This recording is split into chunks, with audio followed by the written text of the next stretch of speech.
friends, Stephanie here, and I'm back with more movie chatter. And what I have for you today is a haul video, and I have a lot of things sitting here. It's been a while since I did a haul, but I have everything from 4Ks, 4K Steelbooks, right down to VHS. I don't think I have any DVDs in this one, but I have everything else. So I'm just going to get into it with my first few that are review copies. The first two are from Paramount. The third one is from Mill Creek. And I'm sure you've seen people talk about these because they are available now. This first one is the 25th anniversary of, and it's a 4K Blu-ray and digital code for South Park, bigger, longer, and uncut. And what a blast this is. It's such a great time. If you're familiar with the series, then you know all the characters and you know what kind of a show this is. This is not for the little ones. It's not for kids. This is definitely an R-rated movie and TV program as well. But we have our friends. We have Kyle, Stan, Cartman, and Kenny. And they find their way into the Terrence and Phillip movie, which is rated R, and they learn some very colorful language. And they go out and they get themselves in trouble, and then it all just breaks open. The story is fantastic. It's so much fun. If you know South Park, you know what to expect. And as for the picture quality, I thought it looked great. I don't think the existing Blu-ray of this looked bad, though. I thought it looked fine. Animation is hard to judge, but it definitely, there is an uptick in the colors. There's a lot of brightness to it, and really cool things like when there's explosions and fire, when they go down to see Satan and things like that. You see fire and stuff, and it looks really, really cool on the 4K. So I would say if you're a real fan of South Park, definitely check it out and give it a go with the 4K. What do you have to lose?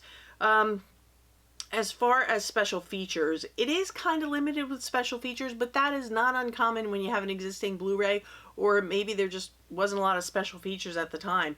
It has a theatrical version on the 4K, and then disc 2 is the sing-along version with special features with commentary from Matt Stone and Trey Parker, the creators. And What Would Brian Boitano Do? Music video. So how long has it been since you've seen a music video? So that's the cover, and then it does come, like I said, digital transfer, but I took that out, and then you do get the Blu-ray and the 4K, and I gotta give it to Paramount. In times when studios are really cutting back, they're not doing slipcovers, some of them aren't doing the Blu-ray with the 4K, they give you the whole package. So really nice releases here. Both of these are really nice releases that come from Paramount. So I got to give it to them. They're not skimping on their releases. They do a really nice job. And like I said, picture quality is great, sound is great. So yeah, if you like South Park, you know what you're getting into if you get South Park. But yeah, if you like South Park, definitely I would say it's a go. Now this next one, we've already talked about this before, but I did give it a look. It is Will Ferrell in Anchorman, The Legend of Ron Burgundy. It is the 4K Blu-ray and digital for the 20th anniversary of this movie. And South Park was the 25th. I didn't realize South Park came out 5 years earlier than Anchorman, but I guess so. But this one is stacked with special features. The picture quality looks fine. No problem with that. I did not have anything to compare it to, so I just compared it to the Blu-ray in here, but I thought everything looked really good, and this is a really, really nice release. It has tons of special features, so I don't know if they were ported over or if it's new, but this is a really, really nice release. And you get the digital copy, and then it's a 3-disc release. You get the 4K, you get the Blu-ray, and then you have a whole disc of special features. So they really went all out for this one, and if you are a fan of this movie, I would say it's definitely worth the upgrade. So, do your homework, check it out, see if you think it's worth, if you have an existing Blu-ray, see if you think it's worth it to upgrade to 4K. But I think this is a really, really nice release, and I think Paramount did a great job with both of these. So thank you to Paramount for sending them over. And then this next one is from Mill Creek, and they did another one of these. It's called the Icons Unearthed, and the first one they did, or the first one that I got, was Star Wars, and this one is The Simpsons, which is, they've got to be close to 25 years, right, that they're on TV. I mean, it's been a long time. I remember before they had a network show, that when they were on they were like a little side segment on the Tracy Ullman Show. And I was like, what are these little people? Who's this little family? And it turned into this huge franchise. It's really, really, I love The Simpsons. But this is a 6-part documentary series, exclusive bonus features that include over 11 hours of interviews with The Simpsons writers and network executives. So this is really, really nice. It's a 4-disc set. I'll show you how they put it together. and I'm really looking forward to it. It says that the 11 hours of never before seen uncut interviews with there's a whole bunch of writers and executives from the show. So I'm really looking forward to this because I really am a super fan of the Simpsons. I've been there from the beginning. So here's the case, same as the slipcover. And then they did a really nice job. They didn't stack the discs. I love that when they go the extra mile and just put these little touches in, a little swing tray so the discs don't sit on top of each other. So you get 4 Blu-ray discs.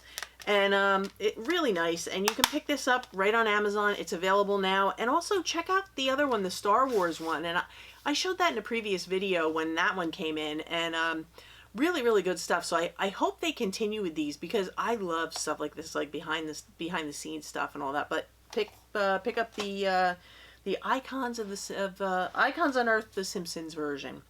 Now, the rest of these are on me, so I'm going to buzz through these, and I will give you my thoughts because I've watched almost everything in these piles. The first one is the 4K Blu-ray and Digital Collector's Edition from director Dev Patel and producer Jordan Peele, Monkey Man. And I love Dev Patel. I am a huge fan of Dev Patel. And what I heard about this one is everybody was comparing it to John Wick right away. And I can see why they would do that. This one takes place, I believe it takes place in India. I believe they were in India.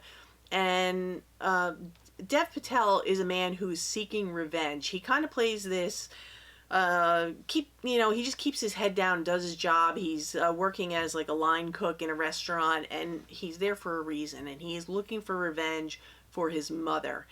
And what I can say about this is there's a lot of time jumps in the movie because we're getting to know who he is as a person.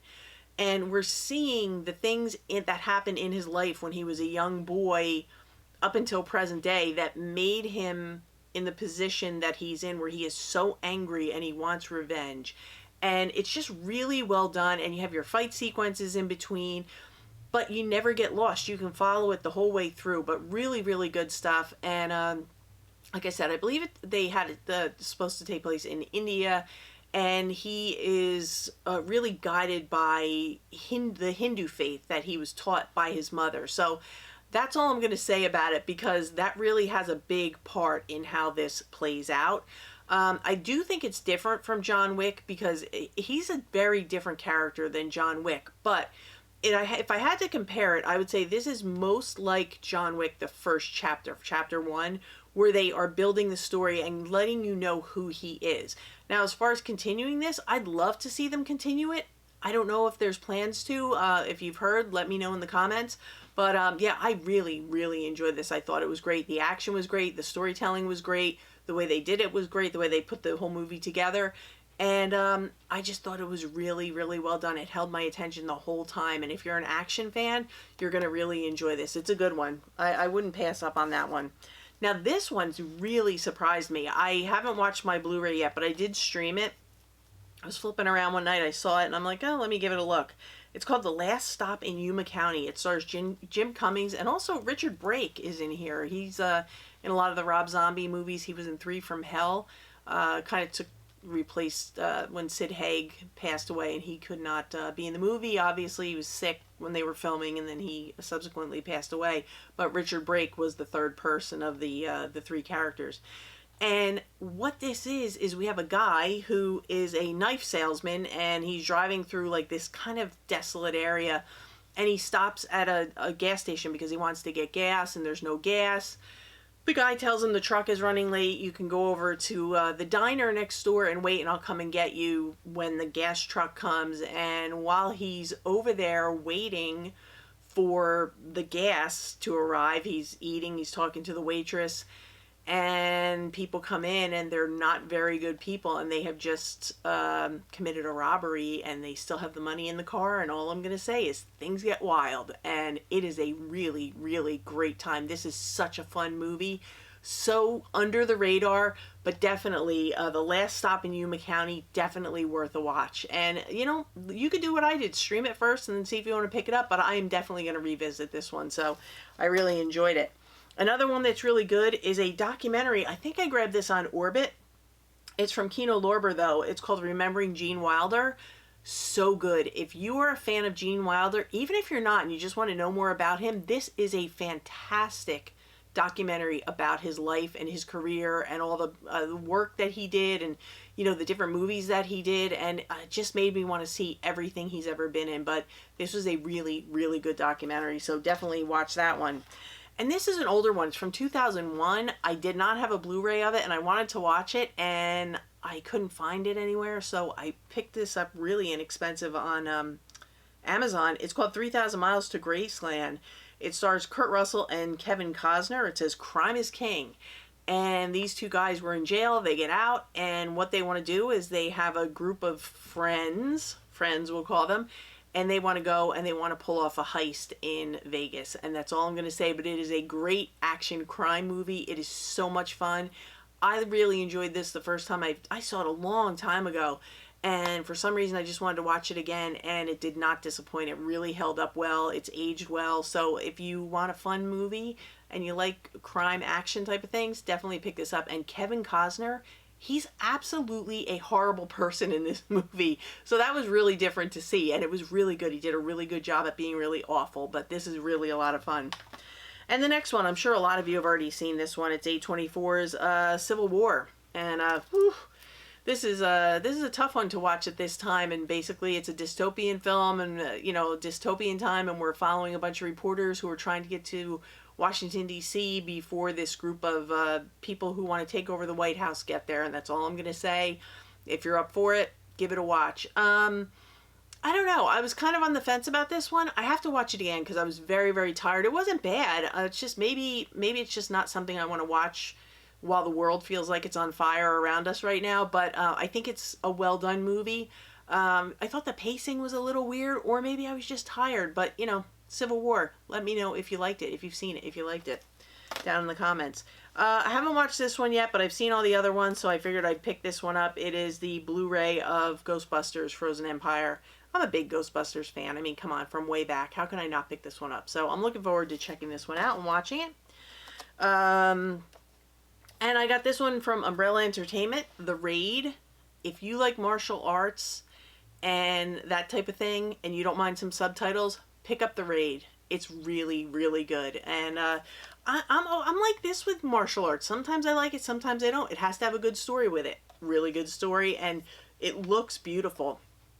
But this has, I think it's in Japanese. I think it's in Japanese with English subtitles. But this is a numbered special edition from Orbit. It's number 1285 of 2000. But they're going to have just the regular edition available. This might still be available, but if not, the standard edition will come out, which will just be without the case. And then I have two from Imprint. This first one is so good. It's from 1991, so it's an older one. It stars Robert Duvall and Laura Dern, Diane Ladd, and Lucas Haas. And it's called Rambling Rose. And this is number 332 in the line of Imprint. And basically what we have is Laura Dern is a young gal in this one. I think she's supposed to be like 17 years old. And she goes to live with this family to be kind of like a housekeeper, a nanny. She cooks, she cleans, she helps with the kids, but she's also a nymphomaniac. And things get wild and things get crazy, but they really look out for her, and she really looks out for them, and she forms this very, very strong bond with the family. And that's all I'm going to say, but this is a really good movie. If you don't want to pick up the Imprint edition, I believe there is a US DVD that you can watch, that you can grab on Amazon, or I think you can watch it on Prime. So Rambling Rose with Laura Dern, there's some weird things that happen in here that I'm still on the fence. I don't know how I felt about it, and when you see the movie, you'll know what I'm talking about, but otherwise, I thought this movie was a home run. I loved it. I thought it was really good. I can't wait to watch it again. And talking about racy movies, if you haven't seen this one, definitely check it out. It's wild. James Spader and Maggie Gyllenhaal in Secretary. And this is wild. This is a wild movie. Maggie Gyllenhaal takes a job as a secretary for James Spader. And, she's kind of shy. She's not really sure of herself. And he's into like the, I don't even know how to say it to be YouTube friendly. let's say he likes to play power games, okay? He likes to play power games with his secretary. So that's what I'm going to leave it at. But you can kind of judge by the cover what goes on, and it is a wild ride. If you haven't seen Secretary, look into it before. Make sure it's your thing, because it's, you know, they go a little to the extreme. So, but it's really interesting, the dynamics of their relationship. So, Secretary was a fun watch. And then I have this one. It's called The World of KCO. And this one is also, I believe, yeah, Japanese with English subtitles. Now, I haven't watched this one. These next two I have not watched. This is about a cop. He's a retired detective, and his daughter has gone missing, and he goes looking for her. I heard this is a brutal watch, and I heard that people were wrecked after they watched it. But I do enjoy crime thrillers and things like that, and I know a lot of times, like with the Japanese and the Korean, South Korean films, they're not afraid to go to the extreme. So I'm really interested to see what they do with this one, but I hear really good things about it if you can handle the content. So if you're thinking of picking this one up, just do your homework and see if it's for you. But I heard it was a good story. And then the other one I got, this one is also in Japanese with English subtitles. This is called The Third Murder, and it's a film by Koreeda Hirokazu, and that's why I got it, because I love his films. I've seen a lot of his films, and I don't know if I've seen all of them, but I've seen quite a few. I've heard this one suffers from pacing issues, but they weren't specific. No one said specifically what kind of pacing issues they were. I guess what it is it's a courtroom drama where a manager of a warehouse has been murdered.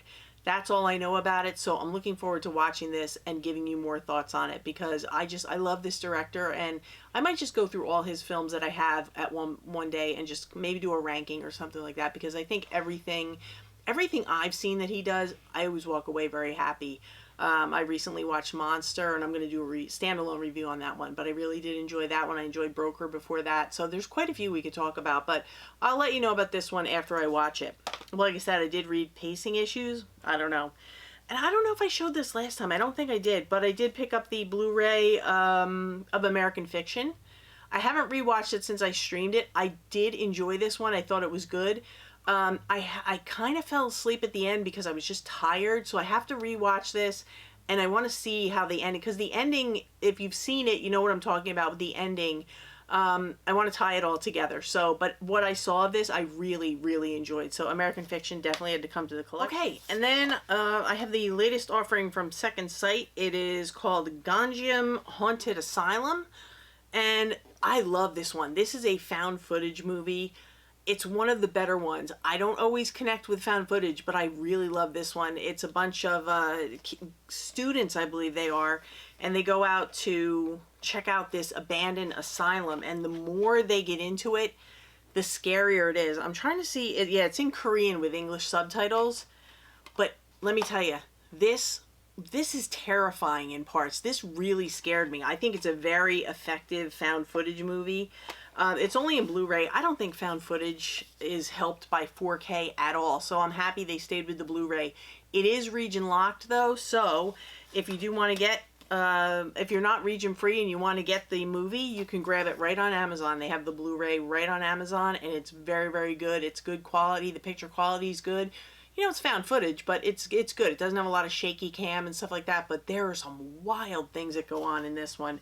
But Second Sight, they did it again. They have the book, the cards, the movie, the whole thing, the hard box that they hold it in, and they never miss. Every single release they put out is fantastic. So they have The Hitcher coming. I forget what else is coming. They just announced, oh, Your Next is coming, and then The Hitcher was just announced. So, and Bittersweet Life is also just released. But they're just one after another. They're killing my wallet. So that's Gunjam Asylum. I would highly, highly recommend that. And I'm going to do some Steelbooks real quick. We have Back to Black, the Amy Winehouse biopic. This is a Studio Canal Steelbook. It actually comes out, I think, 2 weeks. I think it comes out in 2 weeks. It comes out, I think, on July 30th. It comes to Blu-ray here in the States. But I streamed it. But I did get the Steelbook from Orbit. And what I can say is I think it suffered from exactly what I was afraid it was going to suffer from, because if I'm being totally honest, I would tell you to watch the A24 documentary, Amy. This is the story. This is the real deal. This is a very, very hard-hitting and really, really good documentary about her life and her tragic descent into just madness and ultimately ending her life. But this starts with like when she was really young with home videos and things like that, and you see her with her friends and growing up and how she got into music, and you see everything, and it's in the proper timeline, and everybody is portrayed as who they are. And what happened with Back to Black is exactly what I was afraid of, is that they kind of made people who weren't really good for her in her life, they kind of like cleaned them up a little bit and made them seem a little more likable, and like they didn't hurt her as much as they did, or they weren't as bad for her as they were. There were things that were chronologically out of order according to the story that was told in her documentary, which was approved by her people. But things were definitely out of sync here. So this isn't really a biopic that I would say you could just, you know, hang your hat on and say, that's the truth, that's the story. I think they did it more for entertainment value. But what I will say is that, and I forget her name, I'll put it down here, the gal who played Amy Winehouse was spectacular. She sang all the music herself.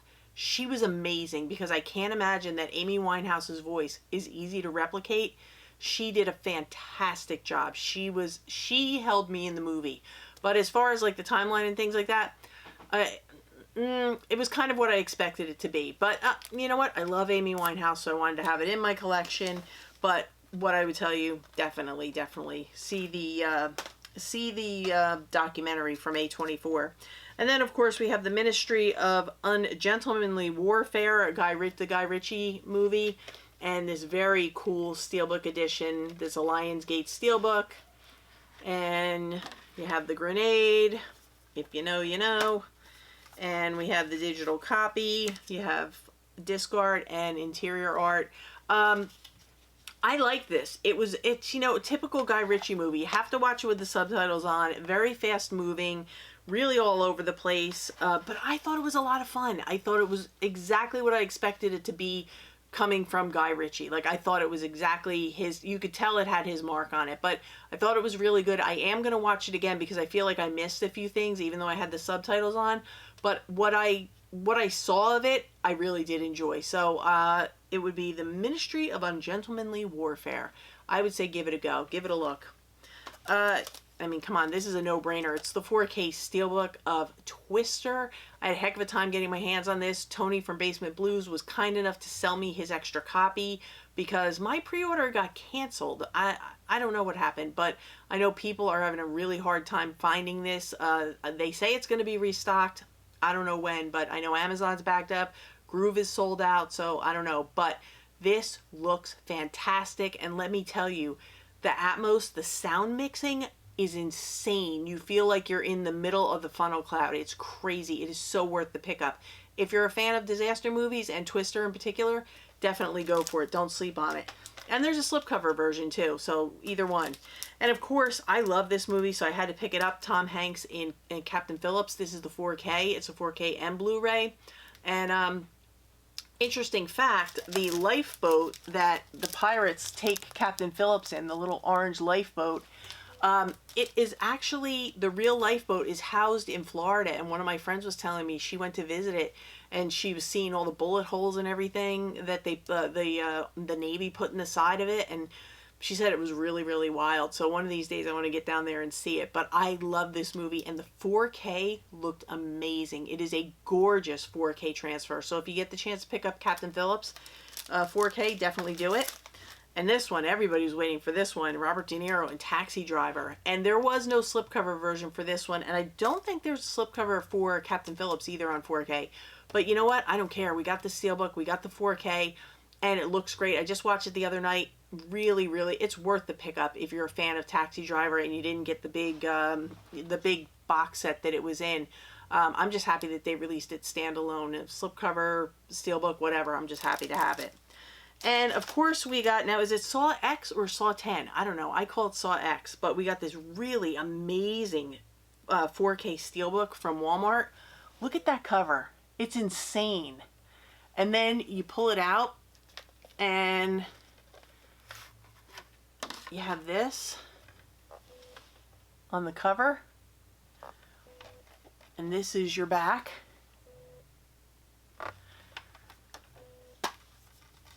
And it's just like a blood splatter on the inside, and then you have disc art.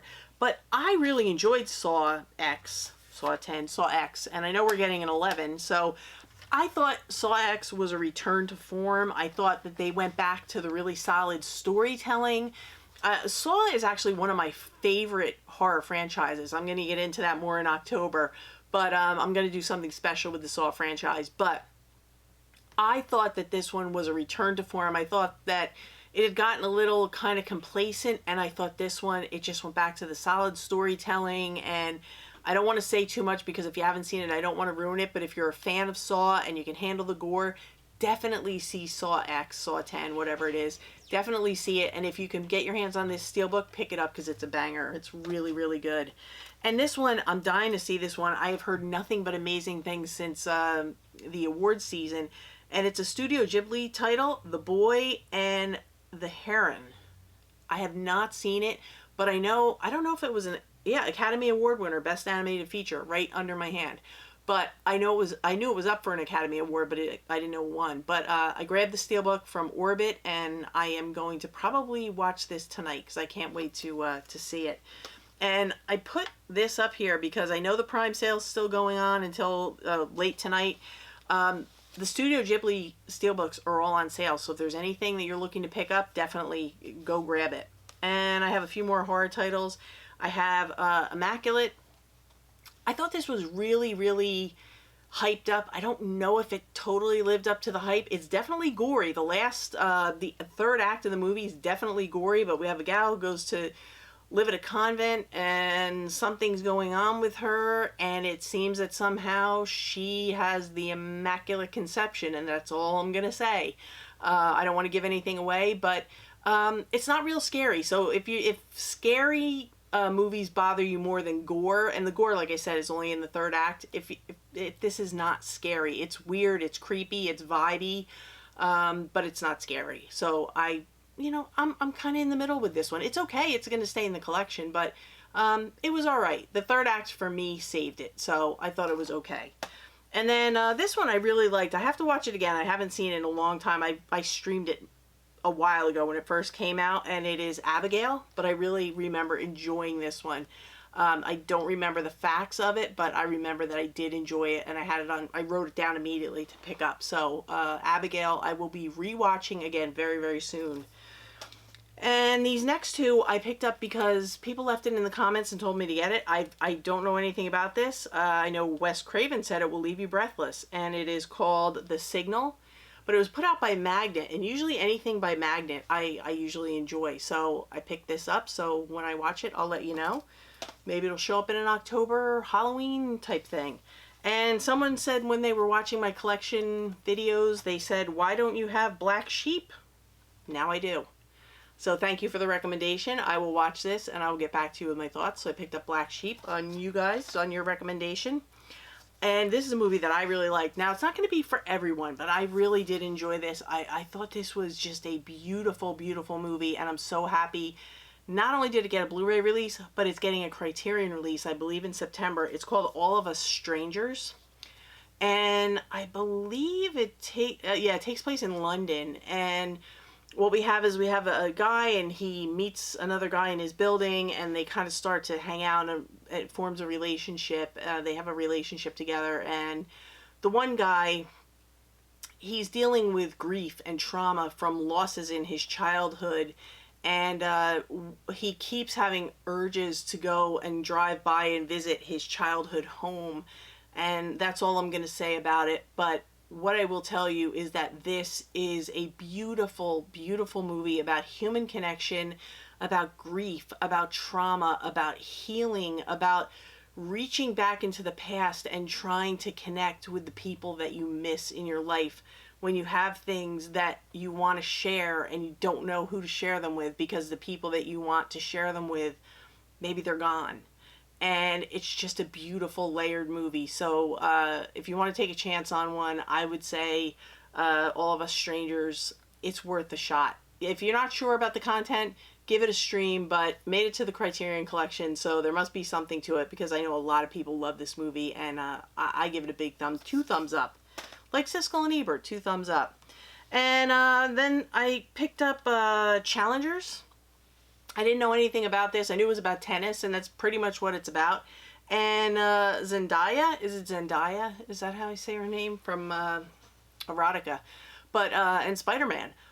She saves this movie. She is this movie. I think without her, I don't know what the movie would be. Basically what it is we have 3 friends. We have Zendaya, and then we have these 2 guys that were college roommates. They were best friends. And she dated one of them, and she ends up marrying one of them, and they're also competitors against each other in tennis. And she was like a tennis prodigy, but because of an injury, she now is coaching the guy that she's married to, and the big thing is the competition between the 2 guys, and then complications with the relationship. It's a very weird movie. It's put together very, very weird, but she definitely saves this movie. So I would say maybe give this one a stream. I don't know if I'm going to watch it again real soon, because there was a lot going on, and it really wasn't enough to keep me engaged. I thought she was great, but the rest of it I was kind of like, nah, they're people playing tennis, but it was okay. Challengers was okay. Now, of course, one, I've seen this a million times before, but I need to watch it. It's the 4K for Prince Purple Rain. I mean, come on, who doesn't have Purple Rain? And you better have the soundtrack downloaded onto your phone, because you have to play it over and over and over after you watch the movie, because it's fantastic. And then, of course, I picked up the Blu-ray from Kino Lorber, Chevy Chase in Fletch. Good one. I haven't seen this in a long time. And I did the 4K and Blu-ray, also from Kino Lorber, Johnny Depp in the John Waters film Crybaby. This is so much fun. I love Crybaby. If you haven't checked it out, definitely check it out. It's a good one. This one I know nothing about. All I know is that some people hated it, some people loved it, and I'm taking a chance on it because I like Bill Skarsgård, but it's called Boy Kills World. I don't really know what it's about, but whenever people fight about things or they disagree about things, I want to see them, because I want to know what the big, hubbub's about. So I picked this one up, and we'll see what I think. So that's the last movie that I picked up. So I'm going to grab the last few items I want to show you, and we'll wrap this one up. Then I have 2 VHS tapes, and yes, I do collect VHS. I keep and collect really cool DVDs. I remember when I first started my channel and people were like, oh, you're snobby, you only do Blu-rays. Not true. I just kind of focus on it because it's what people want to hear about. But I like all kinds of media, and I like horror VHS especially. That's what I usually look for. And you'll see when we do the room tour that I do have a VHS collection. And the first one, this one I found, is the original Texas Chainsaw Massacre. It's really in pretty good shape. The box is has a little shelfware, as you would expect, but I didn't pay a lot for it. I think I paid like $4. There's the back. But and the tape itself is in good condition. But yeah, I love watching movies like this on the VHS. I love it. And I think I just love watching it in that old grainy format, the way it was supposed to look. I just love it. It has so much nostalgia, and it's fun. It's fun to do every once in a while. Just pop in a VHS and watch it. But so that's why I just add them to my collection. I add them as I see them. Sometimes it's a display piece. Sometimes it's something that I'm going to watch. Right now I have to get I have to get a splitter and new wires to be compatible with the new TV. Or I need to pick up an old TV at like a Goodwill or something, one or the other, so that I can hook up the VCR. And the same person had the remake of the Texas Chainsaw Massacre. So I picked that one up because I did not have it. And this one, actually, I find this terrifying. I'm not scared by the first one. I didn't find the first one scary. I thought it was effective. I thought it was good. I thought it was great for the horror genre. It's one of those films that's just like one of the gold standard for the horror community. And when they did this remake, here's the back. when they did the remake, they just took it and they took the original and they just ramped it up so high. So like you have the violence and the gore and it's terrifying. And that's not how the original one was. The original one was creepy and there's, you know, little gore here and there, but it was more creepy and gross and funky, and it was definitely a product of its time, the 70s. But then they took this in like whatever they did at 2003, 2006.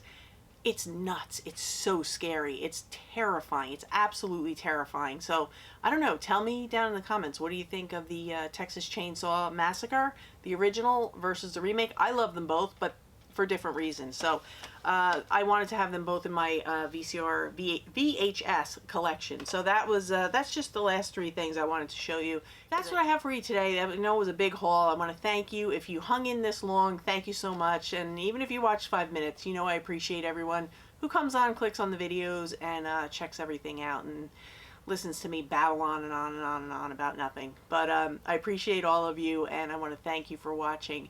So if you like things like this, collection videos, hauls, top 10 lists, rankings that I might be getting into very soon, things like that, anything that has to do with physical media, we do it here. Consider subscribing and hitting the bell notification so you know when I upload again, which hopefully is going to be sooner than later this time. This week was a little bit rough, but it's all right. We're getting back in order. And that's going to do it for me today. So I'm going to go upstairs, edit this, have some dinner, and call it a day. So for now, that's a wrap.